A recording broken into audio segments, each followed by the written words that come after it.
तो इस कहानी के स्टार्ट में हम एक बहुत बड़ी सी ड्रिलिंग मशीन को देखते हैं जो जमीन के कोर यानी गहराई तक ड्रिल करती जा रही थी। ये सब विक्टर नाम का बिजनेसमैन करवा रहा था। इसी ड्रिलिंग के दौरान अचानक वहाँ जलजला आ जाता है। इस जलजले को नोट करते हुए साइंटिस्ट विक्टर से कहते हैं इस ड्रिलिंग को अभी रुकवा दें। अगर आपने ऐसा ना किया तो कुछ ही देर में ये पूरा शहर तबाह हो जाएगा। लेकिन विक्टर तो किसी की सुनने वाला नहीं था। किस्मत से कुछ ही देर में वो ड्रिलिंग मशीन खुद ही रुक गई, क्योंकि ज्यादा गहराई में खुदाई करने के लिए उसे ज्यादा पावर की जरूरत थी और ये पावर उसे सिर्फ नैनो कैटलिस्ट नाम की एक डिवाइस से मिल सकती थी, जो कि फिलहाल विक्टर के पास नहीं थी।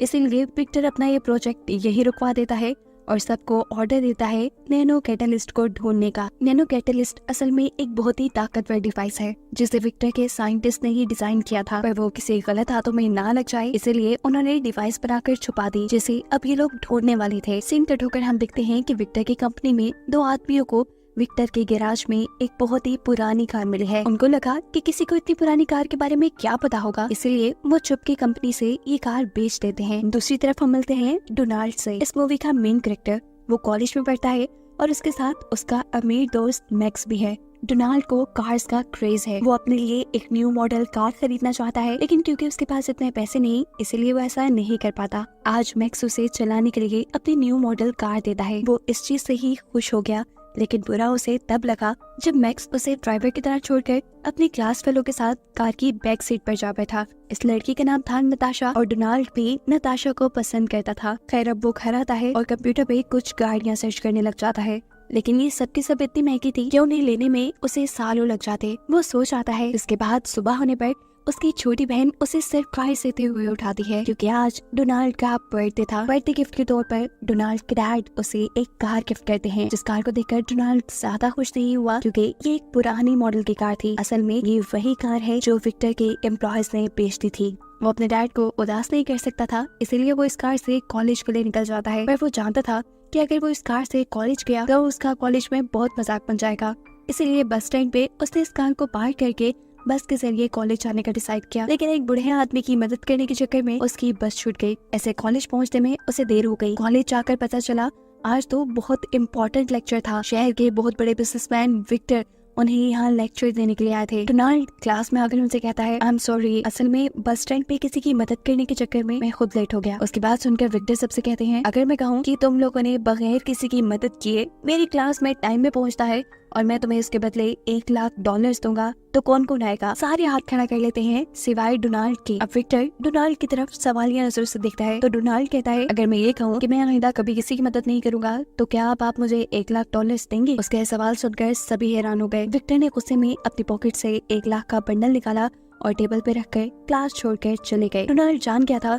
कि उन्हें गुस्सा आया है इस बात से, इसलिए वो उनके पैसे लेकर उनके पीछे पीछे जाता है। जिस टाइम विक्टर और डोनाल्ड आपस में बातें कर रहे थे उस टाइम डोनाल्ड देखता है कि मैक्स यानी उसका दोस्त नताशा को अपनी महंगी कार में लेकर कहीं जा रहा था। वो क्या देख रहा था ये विक्टर भी नोटिस कर लेते हैं और उससे कहते हैं जाओ इन पैसों से तुम ऐसे ही महंगी कार खरीद सकते हो। कार खरीदने के बाद तुम इस लड़की को भी इम्प्रेस कर पाओगे। लेकिन मैं तुम्हें कुछ बताना चाहता हूँ, मैंने सब कुछ जीरो से स्टार्ट किया था, तभी मैं यहाँ तक पहुँचा हूँ। पैसे कमाने की शुरुआत मैंने फूल बेचने से की थी। ये कहते ही विक्टर का असिस्टेंट उसके हाथ से पैसे ले लेता है। विक्टर की इस आइडिया को डोनाल्ड अपने पल्ले से बांध लेता है और फिर अपनी उस पुरानी कार के जरिए ही फूलों की डिलीवरी का काम शुरू कर देता है। लेकिन इस काम में भी उसने काफी सारी मुश्किलों का सामना किया, जैसे एक से ट्रैफिक की वजह से वो डिलीवरी टाइम पर नहीं कर पाता था, तो कभी लोग उसे पैसे बहुत कम देते थे। सीन कट होकर हम विक्टर को देखते हैं जो अपनी कंपनी में नैनो कैटलिस्ट की तलाश में था। उसे कंपनी के एक मैप से पता चलता है कि नैनो कैटलिस्ट उसके साइंटिस्ट ने एक कार में छुपा दिए थे और वो कार उसके एम्प्लॉयज ने बेच दी है।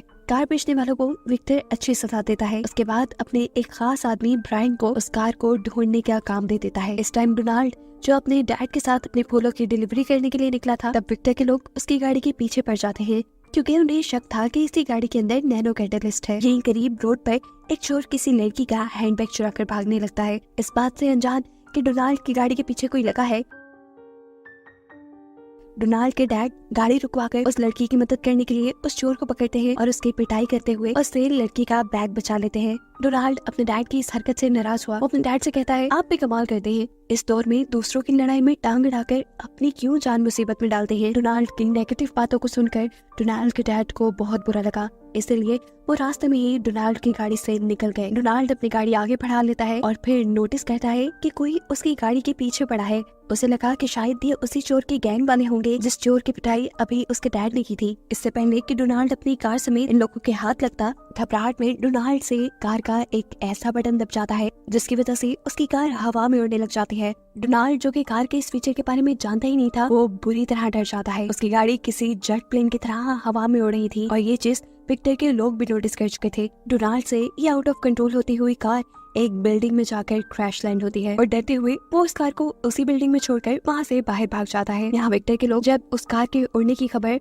विक्टर को बताते हैं तो विक्टर कहता है, अरे उन साइंटिस्ट ने नैनो कैटलिस्ट से सिर्फ वो कार उड़ाई है, उससे अच्छा इस्तेमाल तो मैं नैनो कैटलिस्ट का करूंगा। जाओ जाकर वो कार ढूंढो और उसमें से नैनो कैटलिस्ट निकाल लाओ। यहाँ एक वक्त बाद डोनाल्ड को अपनी कार में से एक बहुत पुरानी ऑडियो रिकॉर्डिंग और एक तस्वीर मिली थी। डोनाल्ड जब इस ऑडियो रिकॉर्डिंग को सुनता है तो उसे 3 साइंटिस्ट के नाम पता चलते हैं। इन साइंटिस्ट का नाम था माइकल, माया और पीटर। इन तीनों ने ही मिलकर नैनो कैटलिस्ट बनाकर ये कार उड़ने की काबिल बनाई थी। इंटरनेट पे सर्च करने पर डोनाल्ड को पता चलता है कि पीटर और माया दोनों ने शादी कर ली है, इसीलिए वो एक जर्नलिस्ट बनकर उनके घर जाता है उनका इंटरव्यू लेने के लिए। बातों बातों में वो किसी तरह कार वाला टॉपिक निकाल लेता है और ये साइंटिस्ट उन्हें बताते हैं कि उस कार के अंदर 2 रॉकेट लगे हैं और साथ ही एक नैनो कैटलिस्ट नाम की डिवाइस भी। नैनो कैटलिस्ट गाड़ी में मौजूद आम फ्यूल को नैनो फ्यूल में बदल देती है, जिसकी वजह से ये गाड़ी उड़ पाती है। माया डोनाल्ड को इस गाड़ी का मैनुअल निकाल कर देती है जो उन्होंने खुद लिखा था और साथ ही वो डोनाल्ड को ये भी बताती है कि अगर कभी इस गाड़ी में से नैनो कैटलिस्ट निकाल भी लिया जाए तब भी इस गाड़ी में इतने नैनो कैटलिस्ट स्टोर रहती है कि इस गाड़ी को आराम से आधा घंटा तक और उड़ाया जा सकता है। साफ लफ्जों में अब डोनाल्ड को मालूम हो गया था कि ये गाड़ी बिल्कुल सेफ है, इसलिए वो वापस अपनी गाड़ी के पास जाता है और माया के दिए मैनुअल का इस्तेमाल करते हुए वो इस गाड़ी को उड़ाना सीख लेता है। इस गाड़ी के उड़ने वाले फीचर ने तो उसकी लाइफ ही बदल दी थी। उसका काम बहुत आसान हो गया था, उसे अब ट्रैफिक में फंसने की जरूरत ही नहीं पड़ती थी। उसने अपनी फूलों की डिलीवरी का काम बहुत बढ़ा लिया था, वो टाइम से डिलीवरी कर पाता था।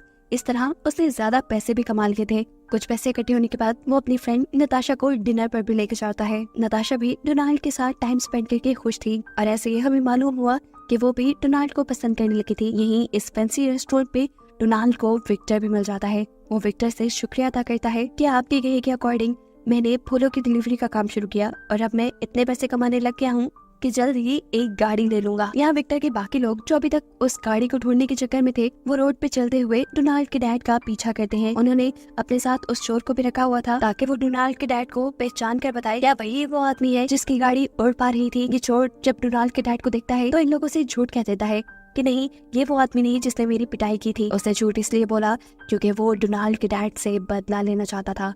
इन सब के जाने के बाद वो डोनाल्ड के डैड को चाकू मारकर भाग गया। डोनाल्ड के डैड की हालत खराब होने लगी। यहाँ से गुजरती हुई औरत उसे रेस्क्यू करने की कोशिश करती है, लेकिन वो तो खुद पैदल थी। उसे किसी और से मदद लेने के लिए रोड की तरफ जाना पड़ता है। मजेदार ये बात थी कि इस रोड पर डोनाल्ड ही था। ये औरत उससे कहती है, प्लीज वहाँ एक आदमी मर रहा है, मेरी मदद करो। और यहाँ गुस्से में आया डोनाल्ड उसे कह देता है, अगर वो मर रहा है तो रेस्क्यू को बुलाओ ना, मैं उसकी क्या मदद करूँ। उसने इस औरत की मदद से इनकार तो कर दिया, लेकिन कुछ ही देर बाद उसे एहसास हुआ कि उसने काफी गलत कर दिया था, क्योंकि जब एम्बुलेंस आई और एम्बुलेंस में उस मरने वाले आदमी को लिटाया गया तो डोनाल्ड ने पहचान लिया कि ये कोई और नहीं बल्कि उसके डैड थे। अब उसे एहसास हुआ था कि उसने कितनी बड़ी गलती कर दी थी। उसे इस चीज का रिग्रेट होने लगा था।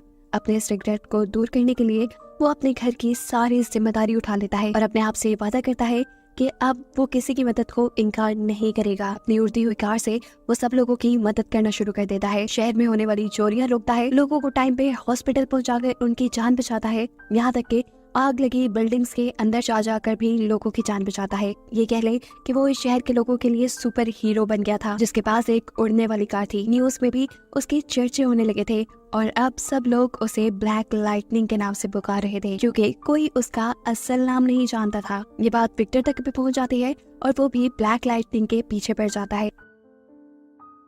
ये खबर जैसे ही दोनों साइंटिस्ट यानी पीटर और माया को पता चलती है तो वो तो समझ गए कि ये लड़का कोई और नहीं बल्कि डोनाल्ड है, जो उनसे इंटरव्यू के दौरान इस गाड़ी का मैनुअल ले गया था। सीन कट होकर हमें पीटर को दिखाया जाता है जिसके दिमाग में एक अजीब ही प्लान चल रहा था। उसने ब्लैक लाइटनिंग को उसका काम करते हुए देखा था। यही देखते हुए वो अपने पुराने साइंटिस्ट को अपने पास बुलाता है और उनसे कहता है, क्या आपने ब्लैक लाइटनिंग को देखा? कितना अच्छा काम कर रहा है, शहर में होने वाले क्राइम को रोक रहा है, लेकिन उस अकेले की कोशिश से पूरा शहर ठीक नहीं हो सकता। वो एक इंसान शहर में किस किस की मदद को पहुंचे। सोचिए, अगर यही कार्स हमारी पुलिस के पास हो तो कितनी जल्दी क्राइम रुक जाएगा। इसलिए मैं चाहता हूँ कि ये कार्स बनाने के लिए आप लोग और नैनो कैटलिस्ट बनाएं।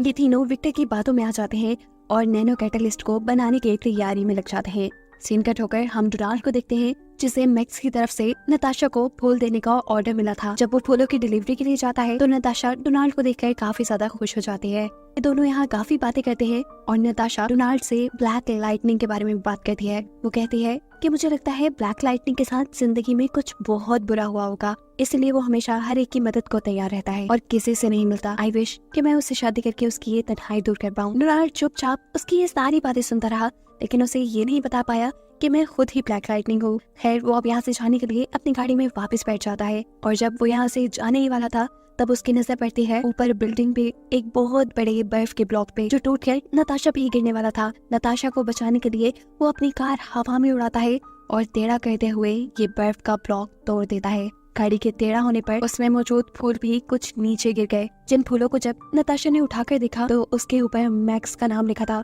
उसे लगा कि शायद ब्लैक लाइटनिंग मैक्स ही है। उसे ब्लैक लाइटनिंग पे इतना क्रश था कि वो बिना सोचे समझे मैक्स को ब्लैक लाइटनिंग समझकर प्रपोज भी कर देती है। मैक्स भी नताशा की गलतफहमी दूर नहीं करता और ब्लैक लाइटनिंग का यानी डोनाल्ड का सारा क्रेडिट खुद ले लेता है। साथ ही वो नताशा से ये भी कहता है, तुम प्लीज किसी को मत बताना कि मैं ही ब्लैक लाइटनिंग हूँ। यहाँ घर पर हम देखते हैं कि डोनाल्ड आज न्यू ईयर सेलिब्रेशन के लिए तैयारी कर रहा था, क्योंकि आज उसने नताशा को अपने घर पे इनवाइट किया था। वो अपनी मॉम को बताता है कि वो आज नताशा को प्रपोज करना चाहता है। ये बात सुनकर उसकी मॉम भी बहुत ज्यादा खुश हो जाती हैं और उसे एक डायमंड का पेंडेंट देती हैं। यही से अब सीन कट होकर हमें विक्टर की साइंस लैब का सीन दिखाया जाता है, जहाँ पर सारे साइंटिस्ट मिलकर नैनो कैटलिस्ट बनाने की तैयारी में थे। जबकि दूसरी तरफ विक्टर अपने लोगों से मीटिंग कर रहा था। यहाँ उसकी मीटिंग में होने वाली बातें माइकल नाम का साइंटिस्ट सुनने लगा और उसे मालूम हुआ कि विक्टर के इरादे आज भी अच्छे नहीं, क्योंकि पहले साइंटिस्ट ने उसके बुरे इरादों को देखकर उसे नैनो कैटलिस्ट बनाकर देने से मना कर दिया था। इसीलिए इस मर्तबा विक्टर ने एक चाल चली थी। उसने साइंटिस्ट से कहा कि वो नैनो कैटलिस्ट बनाकर उड़ने वाली कार्स बनाना चाहता है जिससे लोगों की मदद हो सके, लेकिन ऐसा नहीं था। असल में उसे नैनो कैटलिस्ट चाहिए थे अपनी ड्रिल मशीन को पावर देने के लिए, जो ड्रिल मशीन जमीन की कोर में खुदाई कर रही थी। जमीन की कोर खोदने के बाद उसे नीचे से बेशकीमती हीरे मिलते। इस लालची विक्टर ने ये नहीं सोचा था कि उस खुदाई के चलते जो शहर में तबाही आएगी उससे कितने लोग मारे जाएंगे। विक्टर के ये बुरे इरादे जानने के बाद माइकल की सारी बात जाकर पीटर और माया को भी बता देता है, यानी बाकी दोनों साइंटिस्ट को, और खुद तेजी से इस बिल्डिंग से निकलने की कोशिश में लग जाता है। उसे ऊपर की तरफ भागता विक्टर के लोग देख चुके थे। वो विक्टर से पूछते हैं, बताएं अब इस साइंटिस्ट का क्या करें, क्या इसे मार दें? फौरन विक्टर कहता है, अरे नहीं, उसके दिमाग में तो कुछ और ही चल रहा था। वो अपने लोगों से कहकर ये उसमें ये खबर फैला देता है कि साइंटिस्ट बिल्डिंग के टॉप पे फंस गए हैं, क्योंकि वो जानता था कि ये खबर सुनकर ब्लैक लाइटनिंग उसे बचाने के लिए जरूर आएगा। फिर विक्टर का प्लान यही था कि वो ब्लैक लाइटनिंग की गाड़ी से नैनो फ्यूल ले लेगा और फिर चाहे साइंटिस्ट उसे नैनो कैटलिस्ट बनाकर दे या ना दे, उसका तो काम हो ही जाएगा। सीन कट होकर हम देखते हैं कि नताशा और मैक्स एक पार्टी में थे। नताशा भी टीवी पे साइंटिस्ट के फंसे होने की न्यूज सुन लेती है और वो मैक्स से कहती है, जाओ जाकर साइंटिस्ट को बचाओ। लेकिन अब वो नताशा को क्या बताए कि वो तो ब्लैक लाइटनिंग है ही नहीं। अब नताशा के कहने पर वो वहाँ से चला तो जाता है, लेकिन जाकर वॉशरूम में छुप जाता है। उसने सोचा कि जब ब्लैक लाइटनिंग सब कुछ ठीक कर देगा तो वो वापस नताशा को आकर कहेगा कि ये सब मैंने किया। उसके यहाँ से जाने के बाद डोनाल्ड नताशा के पास आता है, क्योंकि नताशा ने उसे प्रॉमिस किया था न्यू ईयर के दिन उसके घर आने का। वो नताशा से कहता है, चलो घर चलें, जिस पर नताशा कहती है, अरे नहीं, आई एम सॉरी, लेकिन मैं ब्लैक लाइटनिंग के साथ यहाँ आई हुई हूँ। तुम्हें पता है वो कोई और नहीं बल्कि हमारा दोस्त मैक्स ही है, और वो अभी भी साइंटिस्ट को बचाने के लिए गया है। नताशा की इन सारी बातों से डोनाल्ड उदास हो चुका था। वो यहाँ नताशा को सच बता देता है कि मैक्स ब्लैक लाइटनिंग नहीं है, लेकिन हाँ, ब्लैक लाइटनिंग यहाँ बैठे बैठे ये सब तमाशा भी नहीं देख सकता। इसलिए वो फौरन साइंटिस्ट को बचाने के लिए यहाँ से निकल गया। उसने जाते जाते नताशा के पास वो लॉकेट छोड़ दिया था जो उसे उसकी मॉम ने दिया था। डोनाल्ड के दिए हुए इस लॉकेट को देखकर नताशा समझ गई कि वो मैक्स या ब्लैक लाइटनिंग से नहीं, वो तो डोनाल्ड से ही प्यार करती है। यहाँ न्यूज में दिखाया जाता है कि ब्लैक लाइटनिंग भी साइंटिस्ट की मदद करने के लिए पहुंच चुका था। ये खबर सुनते ही मैक्स भी वॉशरूम से बाहर आकर नताशा के पास चला जाता है और नताशा को सच बता देता है कि वो ब्लैक लाइटनिंग नहीं। ये बात सुनकर नताशा कहती है, मुझे तुम्हारे झूठ का बुरा नहीं लगा, क्योंकि मैं अब जान गई हूँ, मैं ना तो तुमसे प्यार करती हूँ और ना ही ब्लैक लाइटनिंग से, मैं डोनाल्ड से प्यार करती हूँ। ये कहते ही वो वहाँ से चली गई। वो फौरन अब डोनाल्ड को कॉल करके उसे ये सब बताना चाहती थी, जबकि डोनाल्ड तो इतनी बड़ी मुसीबत में फंसा था। वो जैसे ही साइंटिस्ट को बचाने के लिए उनके पास पहुंचा, तभी विक्टर भी अपनी दूसरी उड़ने वाली कार से हवा में आकर उसकी कार को धक्का दे देता है। डोनाल्ड जो इस हमले के लिए तैयार नहीं था, उसकी गाड़ी डगमगा जाती है, जिसपे वो कंट्रोल करने की कोशिश तो करता है, लेकिन इतने में विक्टर उसकी गाड़ी के अंदर से नैनो कैटलिस्ट निकाल चुका था, जो निकलते ही उसकी गाड़ी आउट ऑफ कंट्रोल होकर नीचे पानी में गिर जाती है। पानी में ही उसके पास नताशा की कॉल आई। उसने कॉल रिसीव कर ली और नताशा ने उसे जल्दी से बताया, तुम घर आ जाओ, तुम्हारी मॉम तुम्हारा वेट कर रही है। यही बातों ही बातों में नताशा उससे कन्फेस भी कर लेती है कि मैं तुमसे ही प्यार करती हूँ। उसका ये कन्फेशन सुनकर मरते हुए डोनाल्ड को भी जैसे जीने की उम्मीद हुई। उसे याद आया कि साइंटिस्ट माया ने उसे बताया था कि अगर उसकी कार से नैनो कैटलिस्ट निकाल भी लिए जाएं, तो फिर भी उसकी कार में इतने नैनो कैटलिस्ट होंगे कि उसकी कार आधे घंटे तक उड़ पाए। बस फिर क्या था, अगले ही पल डोनाल्ड अपनी कार को सीधा पानी से उड़ाते हुए हवा में ले जाता है। लेकिन तब तक विक्टर ने नैनो कैटलिस्ट से अपनी ड्रिल को चलाना शुरू कर दिया था। ड्रिल जितना जमीन के कोर को डैमेज कर रही थी, उतनी ही तेजी से अब शहर में जलजला आने लगा था, जिसे रोकने के लिए डोनाल्ड जल्दी से उसकी लैब में जाकर उस नैनो कैटलिस्ट को उसकी मशीन से निकाल देता है। ऐसे ड्रिलिंग भी रुक जाती है और शहर में आने वाला जलजला भी रुक जाता है। लेकिन ऐसा कैसे मुमकिन था कि वो विक्टर के साथ पंगा लेता और विक्टर जवाब में कुछ भी ना करता। विक्टर, जो के बात जानता था कि डोनाल्ड नताशा को पसंद करता है, वो जाकर नताशा को किडनैप कर लेता है और विक्टर से डील रखता है कि मुझे नैनो कैटलिस्ट दे जाओ और नताशा को आजाद करवा लो। डोनाल्ड को भी नताशा को बचाने के लिए विक्टर के पास आना पड़ा। इस टाइम विक्टर नताशा को अपनी उड़ने वाली कार में बिठाए हवा में ही था। डोनाल्ड अपनी कार को विक्टर की कार के ठीक नीचे ले जाकर 3 मरतबा हॉर्न करता है। उसके ऐसा करने से नताशा समझ गई कि ये उसके लिए सिग्नल था। विक्टर को चकमा देते हुए वो गाड़ी का दरवाजा खोल गई, उसकी गाड़ी से कूद गई, अपनी जान पर खतरा मोल लेते हुए। उसे यकीन था कि डोनाल्ड उसे बचा लेगा और उसकी सोच के बिल्कुल मुताबिक डोनाल्ड अपने उड़ने वाली कार के जरिए उसे कैच करके सेफली जमीन पे लैंड करवा देता है। उसको सेफली लैंड करवाने के बाद अब डोनाल्ड विक्टर को मजा चुकाने के लिए आगे बढ़ता है। उनकी कार्स आपस में तो लड़ रही थी, साथ ही साथ शहर में भी तबाही फैला रही थी। इस चीज को नोटिस करते हुए डोनाल्ड अपनी कार को आसमान की तरफ उड़ा लेता है और उसकी कार से नैनो कैटलिस्ट लेने के लिए विक्टर भी उसके पीछे चला गया। उड़ते उड़ते ये लोग स्पेस में पहुंच जाते हैं। विक्टर, जिसकी कार में सिर्फ नॉर्मल रॉकेट लगे थे, स्पेस में जाते ही उसके रॉकेट बंद हो गए। उसके पास इतनी पावर भी नहीं बची कि वो जमीन पे वापस आ सके। लेकिन विक्टर के पास तो नैनो कैटलिस्ट था, जिसकी मदद से वो बहुत ही आसानी से जमीन पे वापस आ जाता है। रही बात विक्टर की, तो अब वो हमेशा स्पेस में ही रहने वाला था। ना ही अब वो जमीन पे आ सकता था और ना ही उसके घटिया प्लान अब जमीन को तबाह कर सकते थे। अब वो तीनों साइंटिस्ट जिन्होंने नैनो कैटलिस्ट बनाया था, वो डोनाल्ड से नैनो कैटलिस्ट लेकर तबाह कर देते हैं, ताकि आइंदा ये किसी गलत हाथ में ना जा पाए। कहानी के आखिर में हमें दिखाया जाता है कि नताशा को भी सच पता चल चुका था कि डोनाल्ड ही ब्लैक लाइटनिंग है। वो तो उसे डोनाल्ड के तौर पे भी पसंद करने लगी थी और अब ब्लैक लाइटनिंग के तौर पे भी। ये दोनों अपनी आगे की जिंदगी एक साथ गुजारने वाले थे और इनको खुश दिखाते हुए ये कहानी यहाँ खत्म हो जाती है।